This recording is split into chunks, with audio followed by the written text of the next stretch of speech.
ಹಾಡು ಮುಟ್ಟದ ಸೊಪ್ಪಿಲ್ಲ, ನಿನ್ನ ಮೆಚ್ಚದವರ್ಯಾರಿಲ್ಲ.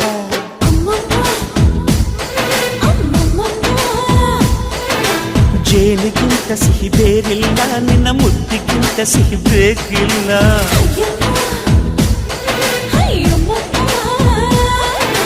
ಕಣ್ಣು ಕುಕ್ಕುವ ಬೆಚ್ಚಿ ಬೀಳುವ ಅಂದವಾದ ಹೆಣ್ಣು, ರುಚಿ ರುಚಿಯ ಬಾಯಿ ಚಪ್ಪರಿಸ ಸಿಹಿಯಾದ ಹೆಣ್ಣು.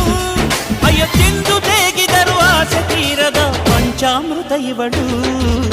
ಅಮ್ಮಮ್ಮಮ್ಮಮ್ಮೋ ವಯ್ಯಾರಮ್ಮಮ್ಮಮ್ಮೋ ಅಮ್ಮಮ್ಮಮ್ಮಮ್ಮೋ ನೀ ಸಿಂಗಾರಮ್ಮಮ್ಮೋ.